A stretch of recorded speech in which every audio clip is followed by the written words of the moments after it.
Esta noche en el sur de la frontera, Estados Unidos pedirá hasta $15,000 de depósito a algunos solicitantes de visas de turismo.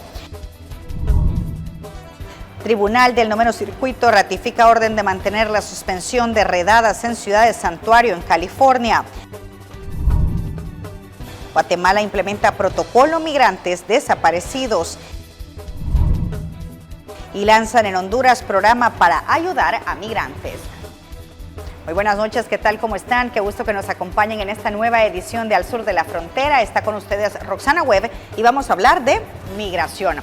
El gobierno de los Estados Unidos anunció que pedirá un depósito de hasta $15,000 para los solicitantes de visas de turismo de países con altos índices de personas que exceden su permanencia autorizada en el país. El Departamento de Estado publicó una notificación en el Registro Federal sobre el próximo comienzo de un programa piloto de 12 meses para extranjeros que soliciten los visados B1, B2, reservados para negocios o placer, aunque indicó que publicará más adelante el listado de los países afectados.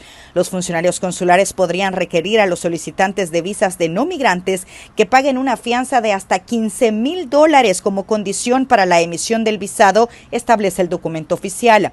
El programa estima que cerca de 2,000 solicitantes afrontarán el pago de una fianza promedio de $10,000 durante el programa piloto y que después de demostrar que no permanecerán en Estados Unidos, los extranjeros podrían obtener el reembolso total de dinero. La administración del presidente Donald Trump justificó la medida al estimar que hay más de 500,000 personas que en el año fiscal 2023, los datos más recientes, excedieron la permanencia de sus visados.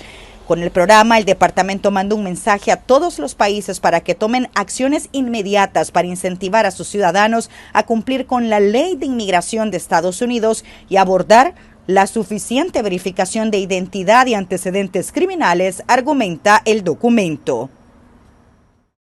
Y el Servicio de Ciudadanía e Inmigración de los Estados Unidos, USCIS por sus siglas en inglés, envió un contundente mensaje a los migrantes que cometan esta falta grave en ese país para, de forma fraudulenta, obtener beneficios migratorios. Se trata del fraude matrimonial que, de acuerdo al comunicado en X, no vale la pena, ya que las autoridades podrían descubrirlo. El comunicado de advertencia fue acompañado por un caso particular, el de un migrante de Sudáfrica que fue detenido en Wyoming tras descubrirse que se casó con una ciudadana estadounidense únicamente para obtener los beneficios migratorios. Se quedó en el país después del vencimiento de su visa y fue arrestado varias veces, dijo el organismo, que también detalló que esta falta puede comprometerlo con 5 años de prisión y $250,000 en multas.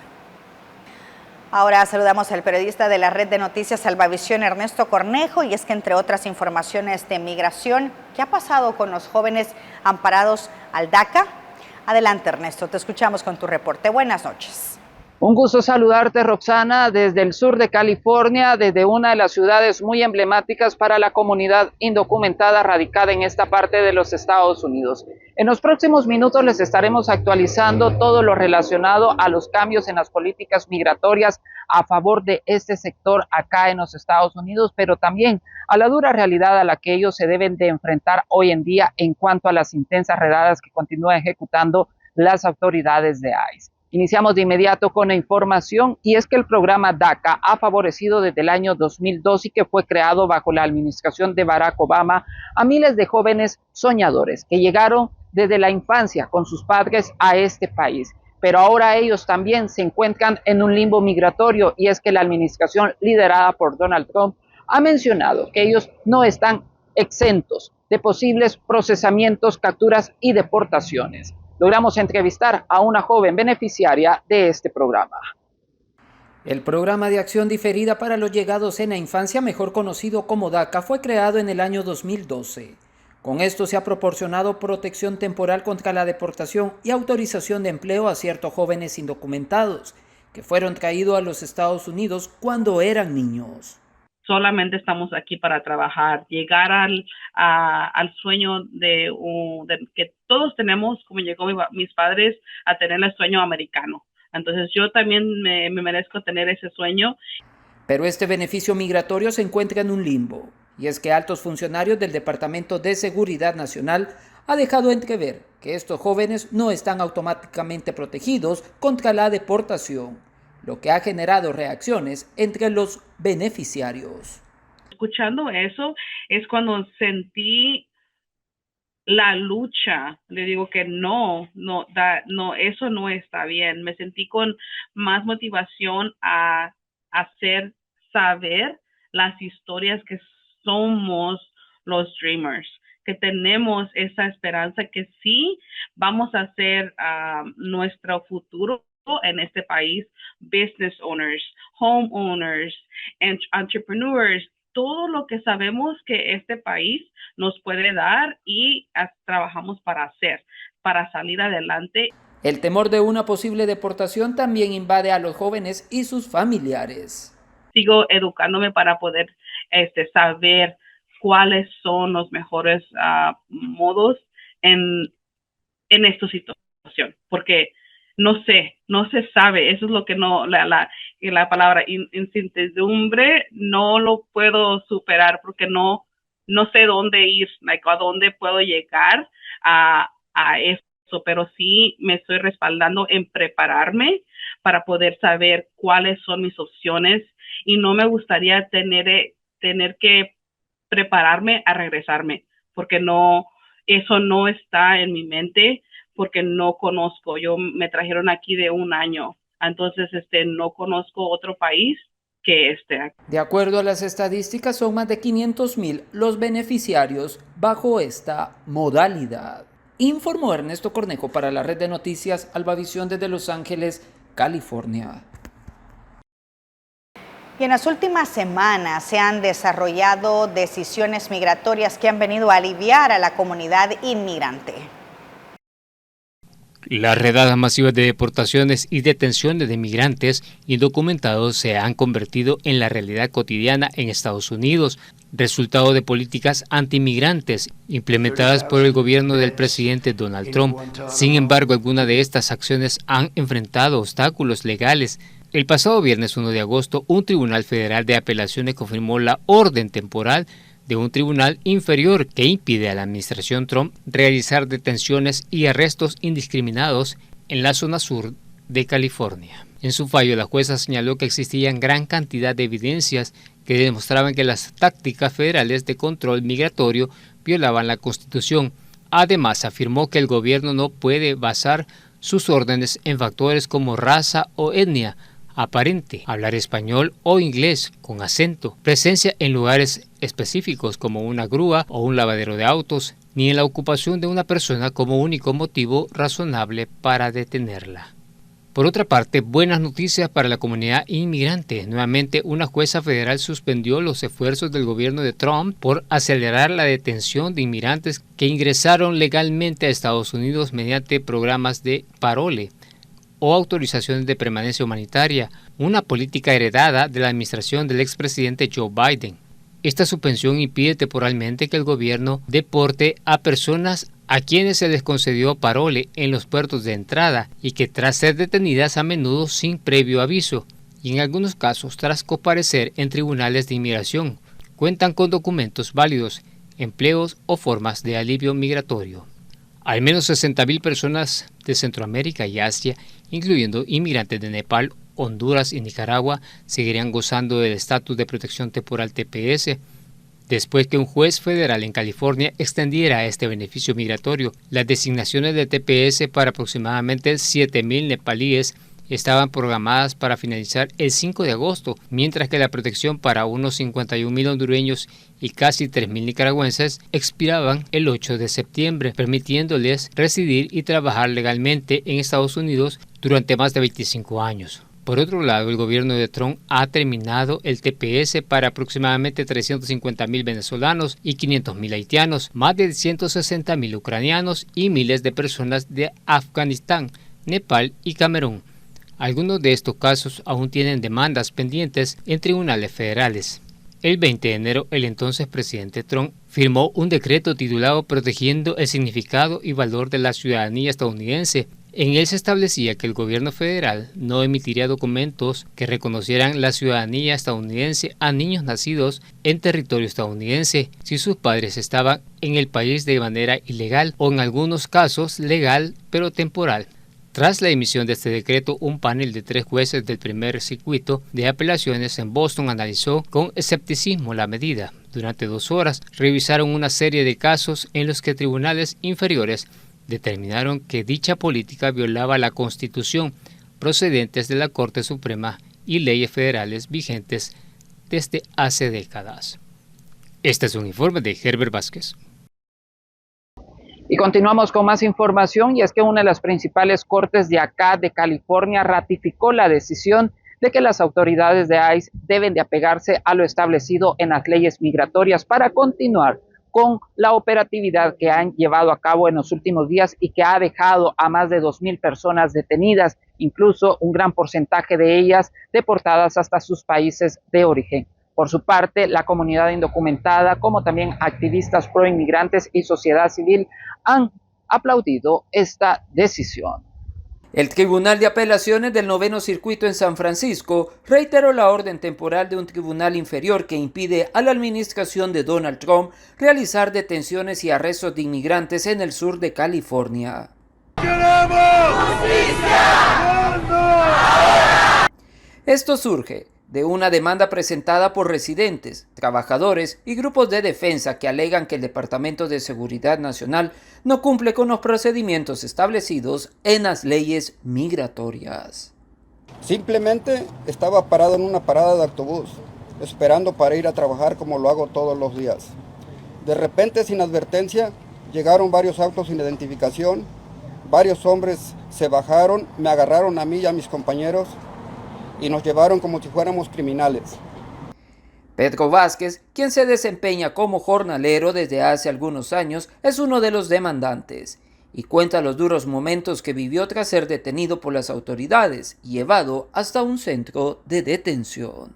Me encaderaron y nos metieron en un cuarto pequeño con otras 52 personas, sin baño, sin higiene, solo suciedad y miedo.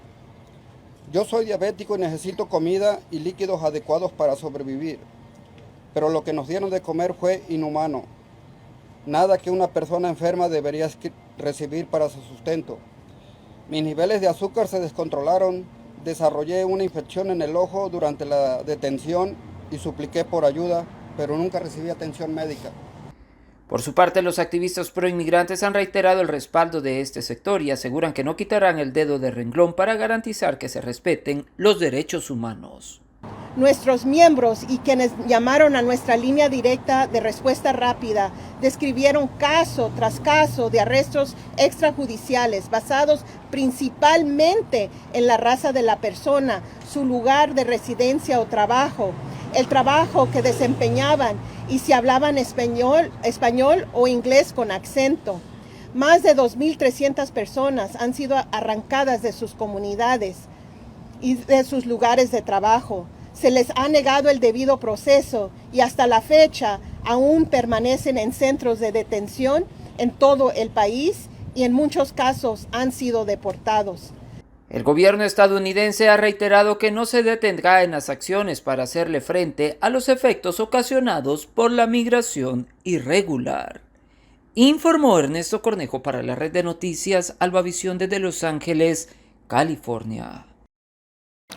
La trata de personas es uno de los principales problemas a nivel mundial, donde los más afectados, según Naciones Unidas, son mujeres y niños. La trata de personas es un problema global, uno de los delitos más vergonzosos, según la Oficina de las Naciones Unidas contra la Droga y el Delito.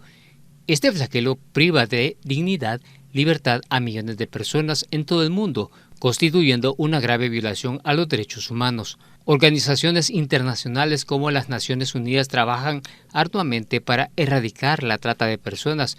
Por ello, cada 30 de julio se conmemora este día con el objetivo de sensibilizar a la población y recordar que las víctimas no están solas y merecen protección y justicia. Este delito engaña a mujeres, hombres y niños en todos los rincones del planeta, sometiéndolos a diversas formas de explotación, aunque la forma más conocida es la explotación sexual. También son víctimas de trata aquellas personas forzadas a realizar trabajos forzosos, sometidas a servidumbre doméstica, mendicidad infantil o incluso a la extracción de órganos. El secretario de Seguridad Multidimensional de la Organización de los Estados Americanos, OEA, Iván Márquez, hace un llamado a los países miembros para estar atentos y combatir firmemente este crimen, con el objetivo de ponerle fin. Según él, la explotación de seres humanos puede ser sumamente lucrativa para los grupos criminales organizados, generando millones de dólares. Millones de personas, especialmente mujeres, niñas y niños, son víctimas de redes que lucran con la explotación humana. Desde la Secretaría de Seguridad Multidimensional de la OEA, hacemos un llamado a los estados, la sociedad civil y el sector privado. Actuemos juntos, de forma coordinada y decidida. La seguridad humana y la vida de las personas sobrevivientes debe estar en el centro de nuestra respuesta. Amy Poppy, directora de la Organización Internacional para las Migraciones, OIM, destaca que muchas víctimas son migrantes, hombres y mujeres que buscan mejorar sus condiciones de vida para sus familias y que lamentablemente terminan atrapados en este flagelo. Alarming rate, trafficking for forced criminal activity. Right now, across Southeast Asia, hundreds of thousands of people are stuck in online scamming compounds. These operations bring an estimated $40 billion a year, and many of those trapped are migrants, young job seekers, children, and people with disabilities. Since 2022, IOM has helped nearly 3,000 victims who were trafficked into these compounds, and we've helped them return home safely so they can begin rebuilding their lives. Las cifras varían, pero según la Organización Internacional del Trabajo, OIT, en el 2005 aproximadamente 2.4 millones de personas fueron víctimas de trata en un solo momento, y las ganancias de este delito alcanzan unos 32 millones de dólares anuales.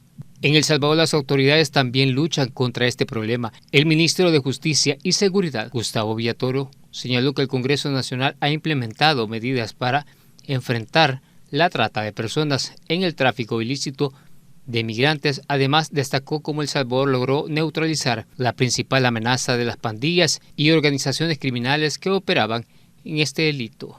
¿Cómo logramos por fin neutralizar al enemigo más grande que teníamos como sociedad, que eran los terroristas pandilleros, y que curiosamente además eran los que mayores crímenes de trata cometían en contra de nuestros niños, niñas y mujeres de tercera edad? Datos de la ONU indican que en América Latina y el Caribe la mayoría de las víctimas son mujeres y niñas. En Sudamérica las mujeres representan aproximadamente el 45% de las víctimas destacadas, mientras que las niñas constituyen el 15%.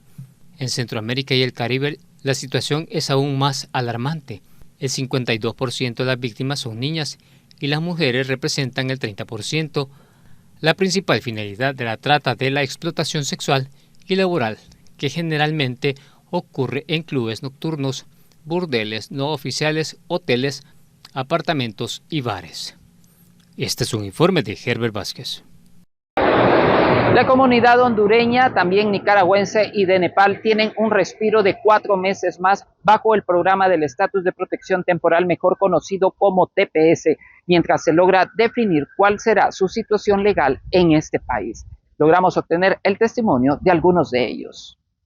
Felipe Villatoro es un hondureño quien tiene más de 20 años de vivir en Estados Unidos y ha estado amparado al estatus de protección temporal TPS.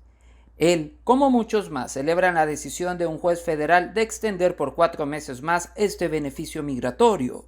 Y es que hace algunas semanas atrás, la administración de Donald Trump anunció la cancelación definitiva de este programa, argumentando que las condiciones en Honduras habían mejorado y que sus connacionales estaban listos para retornar.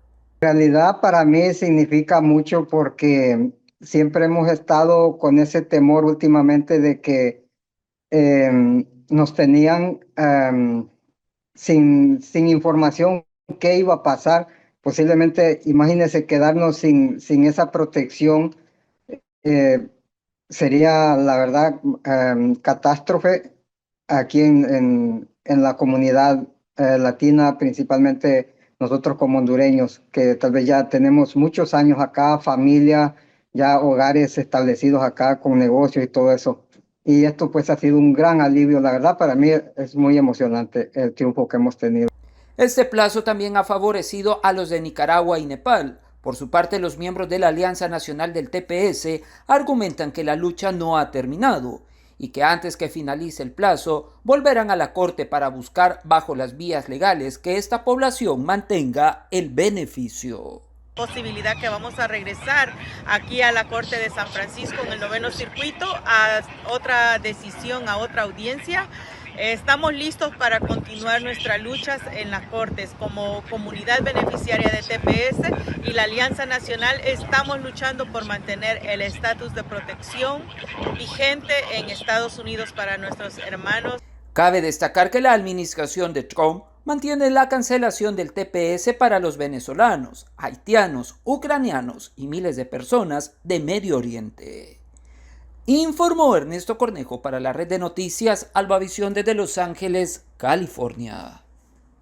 Y la Organización Internacional para las Migraciones lanzó 2 estrategias que buscan apoyar a los salvadoreños que están retornando al país. El gobierno de Donald Trump mantiene las deportaciones masivas de personas indocumentadas. Entre ellos se encuentran muchos salvadoreños que están retornando al país, por lo que diferentes organizaciones trabajan en proyectos para brindarles apoyo, como la Organización Internacional para las Migraciones. Trabajamos muy de la mano con la Dirección General de Migración y Extranjería en el centro de recepción en la GAMI para poder brindar una primera asistencia a la llegada, para poder informar a las personas retornadas de las oportunidades que existen y sobre todo informarles de lo que también las municipalidades están haciendo. La OIM lanzó 2 estrategias donde destacan la importancia de buscar alianzas con el sector privado, que también incluye la campaña denominada Pasos con Dignidad. Tiene que ver mucho con las personas de retorno que deben tener una oportunidad para poder comenzar una nueva vida con oportunidades que hay en El Salvador, pero también tiene que ver con la movilización de la diáspora, tiene que ver con la participación de las mujeres y de los jóvenes en el mercado laboral, un futuro con el rol de El Salvador como posible país de inmigración, donde habrá que integrar también a nueva población migrante. Según el jefe de misión de la OIM, actualmente se ha registrado una reducción en la migración de salvadoreños hacia Estados Unidos. En los años pasados, antes del COVID, teníamos alrededor de 40,000 personas regresando cada año, por medio entre 2014 y 2019, y esa cifra ha bajado alrededor de 14,000-15,000 por año en los años 2023-2024.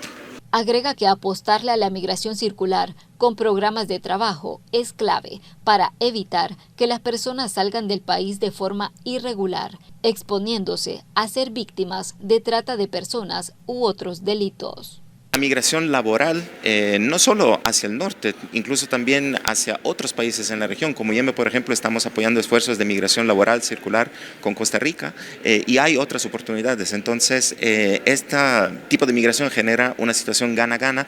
La estrategia de la OIM incluye 10 ejes prioritarios de acción, entre los que destacan empleabilidad, inversión social y apoyo a la reintegración sostenible. Con imágenes de Juan Castellanos, un reporte de Iliana Leiva para Noticiero Hechos. Bueno, es parte de lo que ha surgido en los últimos días, Roxana y amigos televidentes. Cabe resaltar que a pesar de las acciones y de las decisiones que han tomado las autoridades en las diferentes cortes, ciudades importantes como estas han sido impactadas por las intensas redadas que han ejecutado en los últimos días las autoridades de ICE. Vamos a mantenernos pendientes de lo que ocurre y definitivamente lo que para algunos significaba el tan anhelado sueño americano, ahora se ha convertido en la sombra de ellos acá en los Estados Unidos. Informó para la red de noticias Albavisión desde Los Ángeles, California, Ernesto Cornejo. Vamos a la pausa, ya volvemos con más en Al Sur de la Frontera.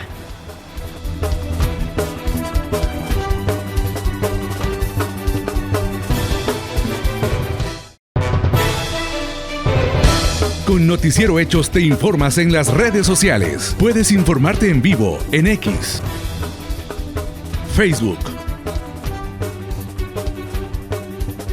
YouTube, Instagram, TikTok, Threads y WhatsApp. La noticia en 360 grados con la credibilidad de Noticiero Hechos.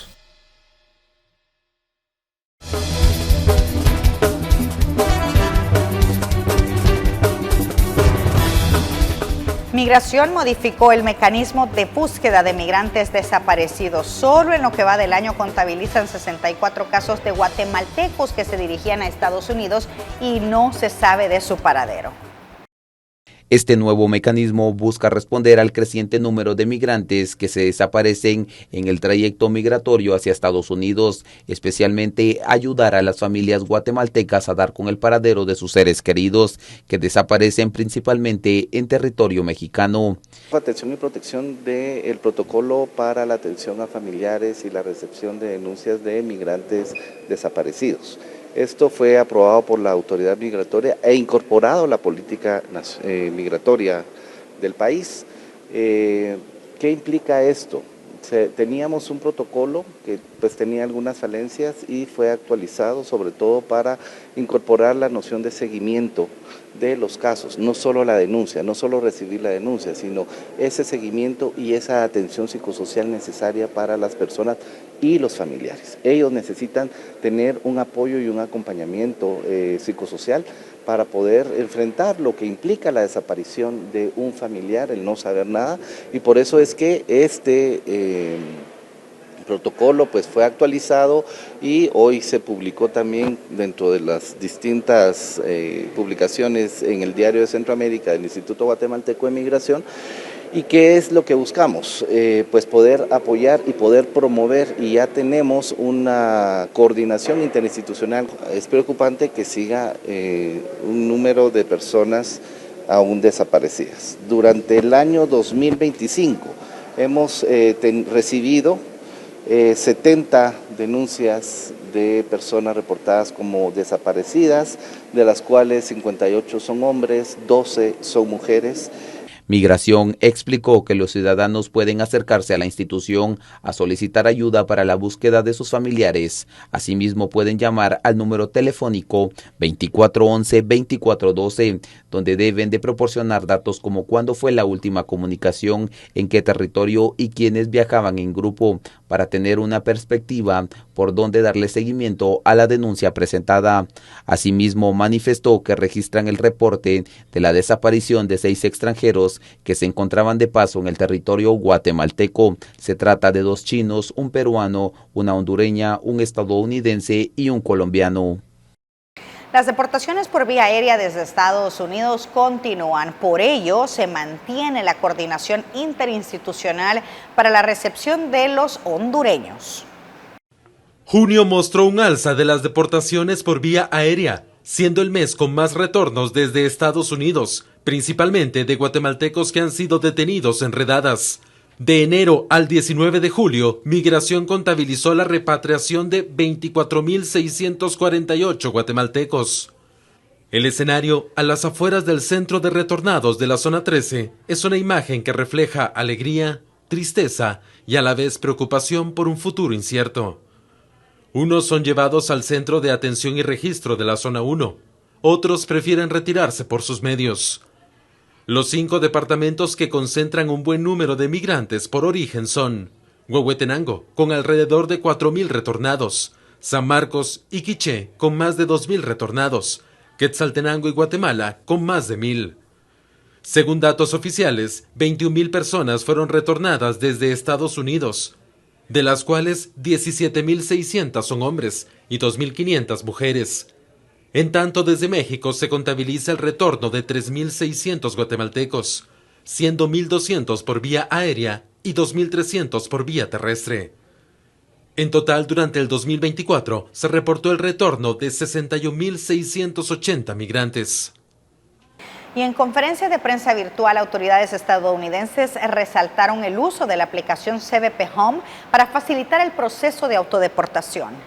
Se detalló por parte de Harry Fons, subsecretario de la Oficina de Asuntos Públicos del Departamento de Seguridad Nacional, que toda persona que se encuentre ilegalmente en Estados Unidos puede usar la app para solicitar un vuelo gratuito de regreso a su país y recibir un estímulo económico de $1,000 una vez se confirme su salida del territorio estadounidense. Asimismo, se han aplicado actualizaciones a dicho programa.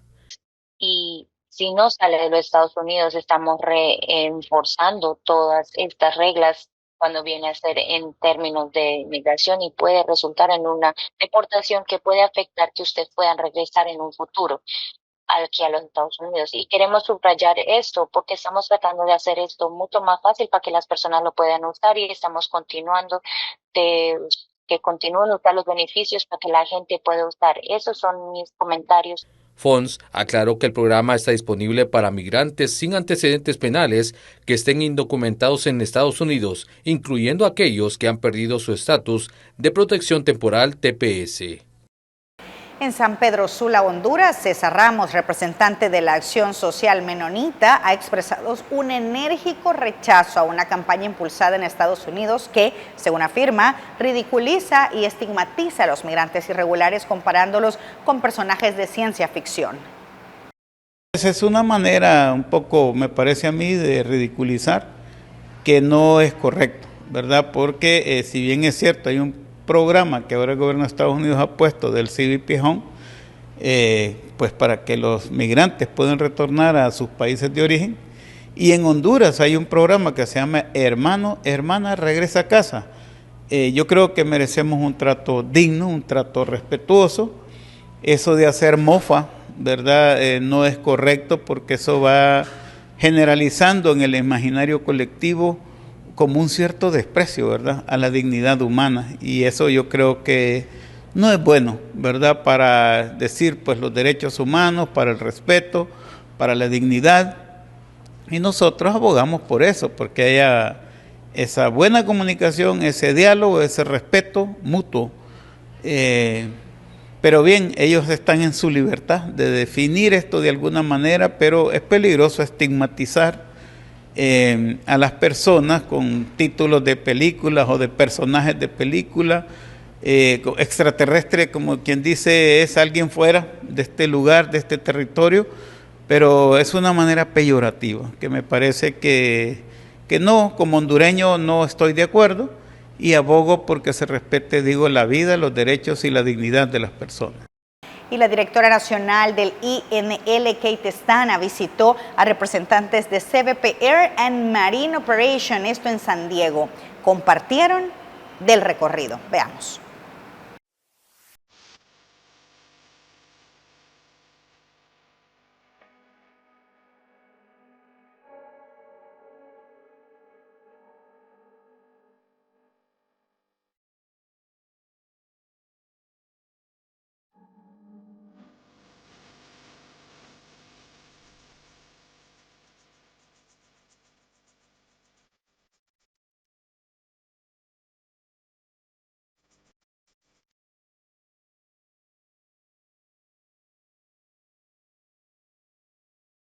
Y en el Palacio de Justicia de San Pedro Sula se realizaron audiencias claves relacionadas con secuestro, entre ellos el caso de Yuri y Said Troches Guerra, un caso fuertemente hablado en Centroamérica, este caso de un miembro de la estructura criminal llamada Los Payasos, una banda señalada por el secuestro de menores.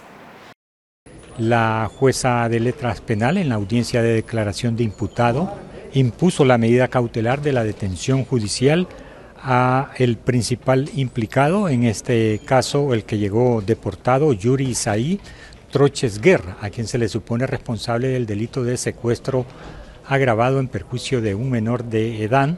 Esto sucedió en la ciudad de El Progreso, luego el menor apareció en la aldea La Cruz, en Morazán Lloro, previo a pagar una determinada cantidad de un rescate que exigían de 1.500.000 empiras.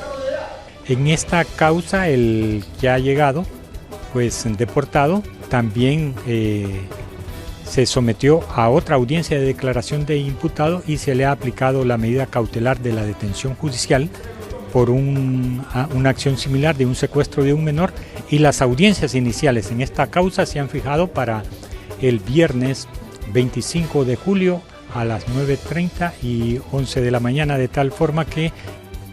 Vamos a la pausa.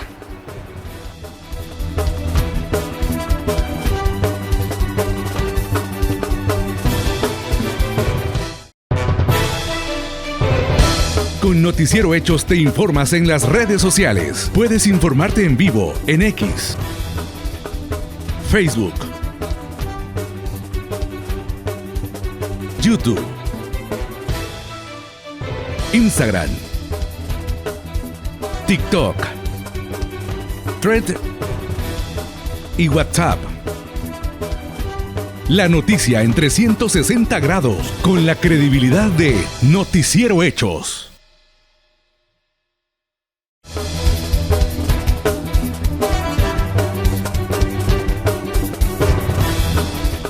Gracias por continuar con Al Sur de la Frontera. Ahora le damos la bienvenida al director de AAMES, la Asociación Agenda Migrante, César Ríos. Qué gusto que nos acompañe, César. Bienvenido, buenas noches. Hola, Roxana, mucho gusto de saludarte en estos días de San Salvador de fiesta, ¿no? Un fuerte abrazo a todos los que nos ven desde el sur de la frontera, desde El Salvador. Muchas gracias por la invitación. El silencio del Darién, ¿es una crisis resuelta o migración oculta? Mira qué oportuno hablar del Darién en estos momentos donde hay una nueva realidad migratoria. Cualquiera diría que esta reducción de los flujos migratorios se podrían deber a una solución de los problemas estructurales que en los países han empujado la migración, pobrezas, inseguridades y esto. Mira, agosto del año 2023, 82,000 personas atravesaron el Darién. Abril del año 2024, 43,000 personas atravesaron el Darién. ¿Y qué nos puede decir junio de este año? Hace un mes atrás, solamente 10 personas atravesaron el Darién.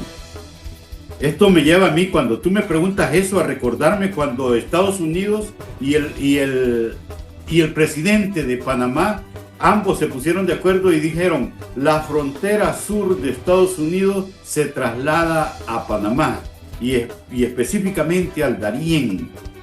O sea, en pocas palabras, una respuesta muy clara a tu pregunta es: esta reducción de la migración y los pasos por el Darién es exclusivamente a estrategias de detención, a generación de miedo por la selva, y no a la solución de los problemas que están empujando a las poblaciones pobres del Suramérica, ¿ya? O sea, no hay que confundir esto, ¿no? El hecho de que no hayan migrantes no quiere decir que los países ya solucionaron todos sus problemas. ¿Qué factores explican la caída drástica del flujo migratorio por el Darién en 2025? Hay unas campañas, fuimos testigos de unas campañas de disuasión en toda la región. Vimos imágenes muy crueles en el Darién de niños muriendo, secuestros, y que eran reales, pero las difundieron de tal manera que nadie se atrevía a agarrar esa ruta. Estados Unidos y Panamá se pusieron de acuerdo para establecer allá una base que no quisieron aceptar que era una base militar, pero ahí hay una concentración militar de Estados Unidos y que todo el que pasaba por ahí iba a ser detenido. Y esto implicó de que las poblaciones empezaron a identificar otras rutas. Por ejemplo, hay una ruta por el Caribe donde barcas de 10 personas las llenaban de 25 personas y se hundían en el camino. Vimos 2 accidentes. Otro paso es que se venían por el Pacífico, por el lado del Golfo de Fonseca, y ahí está, pero no pasaban por el Darién. Y por otra parte, Colombia también se unió a detener a la población migrante que intentaba pasar por la frontera, por la selva del Darién. O sea, hubo una campaña muy firme y muy directa para toda esta población que atravesaba el Darién, y eso provocó una disminución muy fuerte en ese momento. ¿quiénes realmente están detrás de ese control? Los gobiernos principalmente, y aquí hubieron, mira, Naciones Unidas con OIM y ACNUR también se unió a esta campaña de disuadir a la población que intentaba cruzar ahí. El gobierno de Panamá hizo una campaña muy fuerte con este tema del Darién. Fue que se estrenó el nuevo gobierno de Panamá y Estados Unidos sabía que si ponía un tapón en el Darién iba a aliviar un poco la ruta migratoria por toda Centroamérica. Y ya que con Centroamérica, con Nicaragua, no podía tener acuerdos para detener a esta población, lo hizo directamente con Panamá. Así es que los gobiernos se unieron, organismos de las Naciones Unidas como OIM y ACNUR se unieron también para detener a esta población. Lo que nos llama la atención a nosotros como sociedad civil es que se preocuparon todos por poner un tapón en el Darién, pero no se preocuparon para unir energías, para incidir en el tema de las razones o los motivos por qué la población de Ecuador, de Venezuela, de Perú, iniciaban estas rutas. Encontramos poblaciones como las de Haití y Cuba que decidían bajar por Ecuador y de Ecuador iniciar una ruta que iban a pasar por el Darién. Ecuador paró la entrada de estas poblaciones y también influyó en la disminución de las poblaciones migrantes por el Darién. Este descenso en los números debe interpretarse como una solución efectiva o como una estrategia de ocultamiento del fenómeno migratorio. Mira, definitivamente, Roxana, y con Al Sur de la Frontera hemos estado dándole seguimiento a estas realidades y no solamente Darién bajó el número de flujos migratorios, Centroamérica ha bajado el flujo de migración irregular. Por lo tanto, esto se suma más bien al resultado de esas campañas de terror y de miedo que Estados Unidos está implementando a nivel mundial. Ya vimos las campañas televisivas que hace la secretaria de Seguridad de Estados Unidos desde cárceles como el SECOP o como los atrapan pasando la frontera, y eso cualquiera diría que no puede arriesgar este tema. Este es un reto muy fuerte para los países. Recordemos que la migración es una válvula de escape de un problema que está muy metido en las realidades de los países. Si la población deja de buscar esas soluciones a sus problemas en los países, se va a concentrar en los países, porque los países tienen que demostrar en este momento que tienen capacidad de darle solución a esta pobreza que está empujando la migración. El hecho de que se tapen estas rutas migratorias, que pongan tapones en esta ruta migratoria, no quiere decir que la población tenga ya una calidad de vida. El problema existe todavía y va a seguir existiendo hasta que no haya una estrategia conjunta para aliviar la pobreza en nuestros países. ¿Qué implicaciones tiene este cambio para los países centroamericanos, especialmente en términos de rutas migratorias, alternativas y riesgos para las personas en movilidad?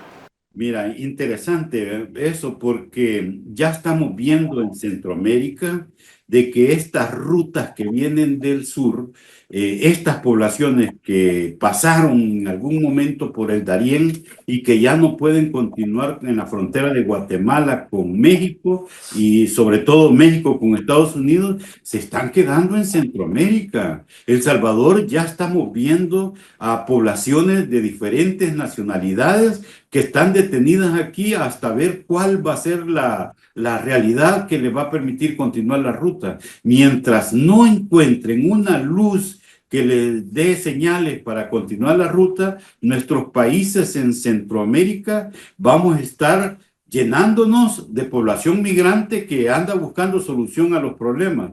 La pregunta es, ¿nuestros países en Centroamérica tienen capacidad para absorber estas realidades migrantes de otros países?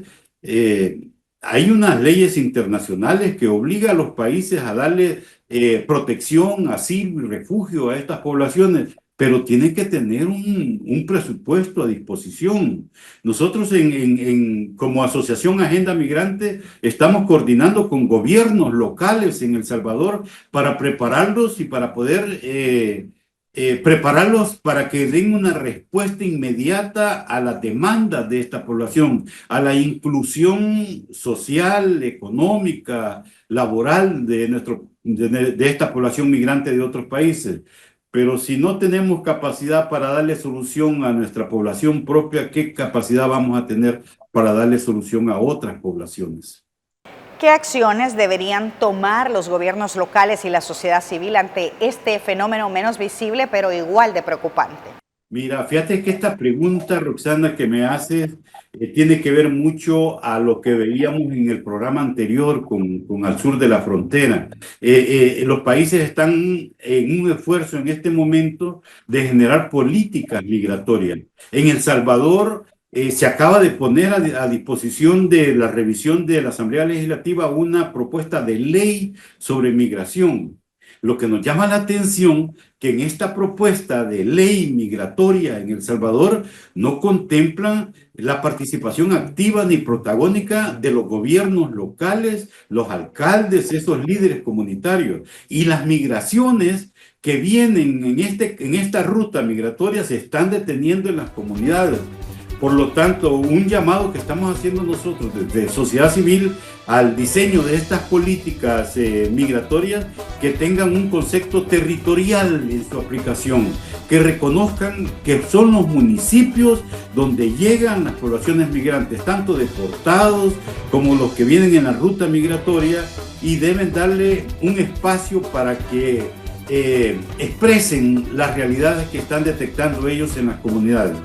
Por lo tanto, la recomendación es que los gobiernos locales hagan un esfuerzo de comprender esta nueva realidad migratoria y lo pongan en su agenda de desarrollo comunitario, que pongan la atención de poblaciones migrantes, no solo nacionales, sino que en movilidad de otros países, para que los consideren dentro de sus planes de desarrollo local. ¿Cómo podemos contactarlos y saber más de AMES?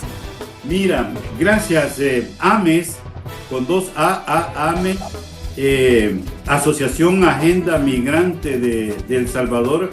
En este año nos hemos visto con una agenda muy grande, nos están llamando mucho población deportada. El Salvador, nosotros estamos midiendo el número de deportados con el número de llamadas que estamos recibiendo. Nos pueden contactar en todas las redes sociales como Agenda Migrante El Salvador. Estamos en Facebook, en Instagram, en YouTube, y nos pueden contactar Agenda Migrante El Salvador, y con mucho gusto nosotros los ponemos en contacto tanto con profesionales que los puedan orientar, con otras instituciones y hasta con los gobiernos locales para que les permitan atenderlos en sus municipalidades. Muchas gracias por la entrevista, un gusto, buenas noches. Muchas gracias, un saludo a todos los de Al Sur de la Frontera. Hasta pronto. Vamos a la pausa comercial, ya volvemos con más de Al Sur de la Frontera.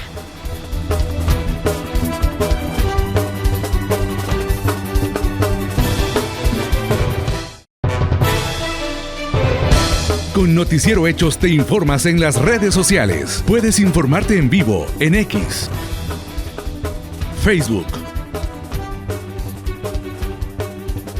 YouTube, Instagram, TikTok, Thread y WhatsApp. La noticia en 360 grados con la credibilidad de Noticiero Hechos.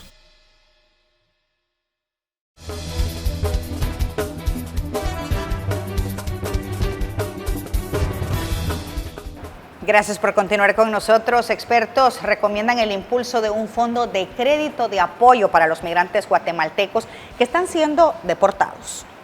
Una de las barreras que están encontrando migrantes retornados de la región, incluyendo a Guatemala, es el acceso a créditos que les permitan reincorporarse a sus comunidades o generar un emprendimiento, muchos por historial de deudas. Durante el segundo día del sexto Foro Centroamericano de Inclusión Financiera, se brindaron los mecanismos implementados en Italia como herramienta que puede ser replicada en territorio nacional.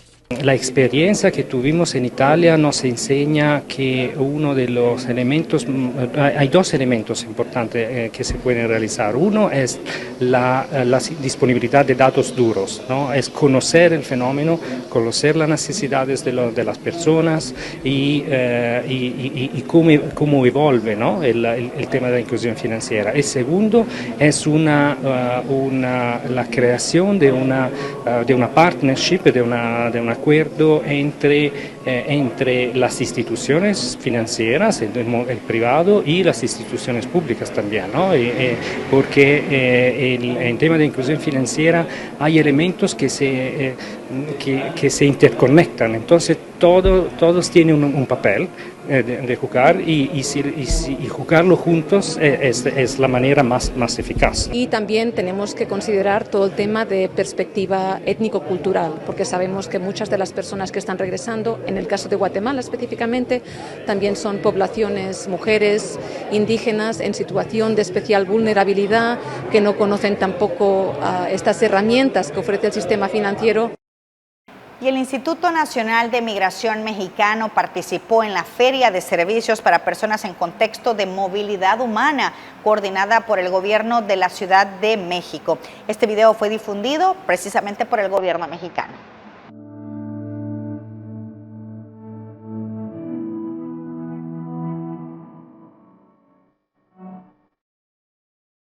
Con el objetivo de brindar asesoría migratoria en temas de regulación, retorno voluntario y canalización a distintas dependencias, el Instituto Nacional de Migración participó en la Feria de Servicios para Personas en Contexto de Movilidad Humana, realizada en el Campamento Migrante, en la Colonia Vallejo de la Ciudad de México. En este evento, personal de la Coordinación General de Atención a la Movilidad Humana del Gobierno capitalino invitó a las personas migrantes a visitar los módulos para recibir atención e información en temas de salud, educación, trabajo, regulación migratoria, refugio, entre otros. En esta feria de colaboración interinstitucional, participó personal de la Comisión Mexicana de Ayuda a Refugiados, la Agencia de la ONU para los Refugiados, la Organización Internacional para las Migraciones, las Secretarías de Salud, Educación y Trabajo de la Ciudad de México, así como Intrare, empresa de la iniciativa privada, y organizaciones no gubernamentales como Casa Refugiados. Estas acciones reflejan el compromiso de México para atender a la población en contexto de movilidad, siempre con un enfoque en la protección de sus derechos humanos. Amor al prójimo, servicio y fe se unieron en el Día Regional del Servicio, una jornada organizada por la Iglesia de Jesucristo de los Santos de los Últimos Días, en la que se entregaron donaciones a la Casa del Migrante y al Hogar de los Hermanos de Jesús, el Buen Samaritano. Miembros de la Iglesia de Jesucristo de los Santos de los Últimos Días y la Agencia Adventista de Desarrollo y Recursos Asistenciales llevaron alivio y esperanza a decenas de personas a través del Día Regional de Servicio. Bajo el lema de servir al prójimo como a Dios, familias enteras donaron víveres, medicamentos, artículos de limpieza y kit de primeros auxilios, destinados a dos instituciones que son refugios para muchos, la Casa del Migrante y el Hogar de los Hermanos de Jesús el Buen Samaritano. Estos kits tienen alimentos no perecederos porque estamos atendiendo lugares que tienen personas permanentes y otras que tienen personas en flujo, y obviamente ellos deben tener provisión para atenderlos de manera regular en diferentes etapas del año, y también tenemos kits de higiene y algunos insumos de salud para poder tener una provisión algo integral que les dé la atención que ellos merecen. Vienen ayudas desde Copán, incluso estamos esperando en los próximos días ayudas que vienen desde Lloro, desde Atlántida, desde Trujillo incluso, y ADRA acuerpa todo este esfuerzo porque ambos somos organizaciones basadas en la fe, y como organizaciones basadas en la fe creemos en el amor al prójimo y ayudamos a quien lo necesita. La acción busca apoyar a personas en situación de vulnerabilidad, especialmente migrantes y adultos mayores, como parte de su compromiso social y religioso con el país. Bueno, recibimos la invitación y exactamente eso fue lo que hicimos, acudir al llamado para poder ser esos brazos que puedan apoyar a las personas que están necesitando algunos víveres, medicamentos, varias cosas, ¿verdad? Entonces acudimos a este bonito llamado y nos encargamos de que todas las personas, eso es donativos de familia, ¿verdad? Vienen a fortalecer nuestro amor por nuestro prójimo y eso se enfoca a la iglesia, que nosotros podamos compartir de lo poquito que tenemos con las demás personas menos favorecidas. El evento se desarrolló con la participación activa de jóvenes, familias y líderes religiosos, quienes destacaron que el objetivo principal es promover el servicio desinteresado como una expresión de fe y solidaridad. En cámara de Carlos Montes, para Impacto BTV les informó Cristina Escobar. Gracias por habernos acompañado en esta edición de Al Sur de la Frontera. Estuvo con ustedes Roxana Webb. Hasta la próxima.